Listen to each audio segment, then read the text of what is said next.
Carpets पर चमक होती थी। पैपराज़ी चिल्लाते थे, Nusrat look here. Hit films के बाद लगता था ये स्टार तो अब ऊपर ही ऊपर जाएगी, लेकिन फिर हुआ कुछ ऐसा जो किसी ने एक्सपेक्ट नहीं किया। ना नए फिल्म्स, ना बड़े बैनर्स और ना ही कोई गॉडफादर। और अब खुद नुसरत भरूचा ने इस खामोशी को तोड़ दिया है। एक ओपन और रॉ कन्फेशन, 2 हिट्स के बाद भी काम क्यों नहीं मिल रहा मुझे। ये सिर्फ एक सवाल नहीं, ये है एक knockout punch to Bollywood's favouritism. और इस वीडियो में हम करेंगे पूरी कहानी का postmortem with facts, rumors and that one bitter comparison that shook everyone. एक रीसेंट इंटरव्यू में नुसरत ने बताया कि एक फ्रेंड जो कि प्रोड्यूसर और राइटर हैं, उन्होंने नुसरत से पूछा तुम्हें ज्यादा काम क्यों नहीं मिल रहा। ये सुन के वो खुद स्पीचलेस रह गई। उन्होंने कहा मैं खुद भी यही नहीं समझ पा रही हूँ। नुसरत ने अपनी बात को आगे बढ़ाते हुए कहा कि उनकी पोजीशन इंडस्ट्री में वैसी नहीं है जैसी कुछ स्टार किड्स की होती है।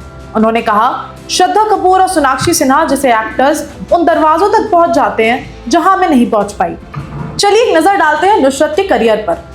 प्यार का पंचनामा 2 2015 की कमर्शियल हिट, सोनू के टीटू की स्वीटी 2018 का सरप्राइज ब्लॉकबस्टर, ड्रीम गर्ल 2019 में रिलीज हुई 200 करोड़ ग्रॉसिंग कॉमेडी, छोरी 2021 critically acclaimed horror film whose second part is still trying to win the hearts of the audience। लेकिन आकाशवाणी और हुड़दंग जैसी कुछ फिल्म्स बॉक्स ऑफिस पर फेल भी हुई। इंडस्ट्री में कुछ रिपोर्ट्स कहते हैं कि नुसरत को काम नहीं मिल रहा क्योंकि उन्होंने अपनी फीस बढ़ा दी है या फिर उनका एटीट्यूड एरोगेंट हो गया है।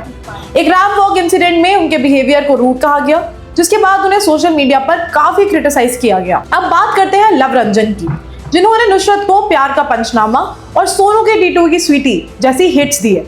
उन्होंने अपनी रीसेंट फिल्म तू झूठी मैं मक्कार में उन्हें कास्ट नहीं किया।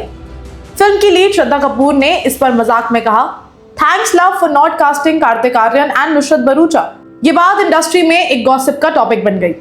नुसरत ने ड्रीम गर्ल 2 में रिप्लेस होने पर अपना दुख भी बताया और उन्होंने कहा कि मैं हर्ट थी कि मुझे इस फिल्म में नहीं लिया गया।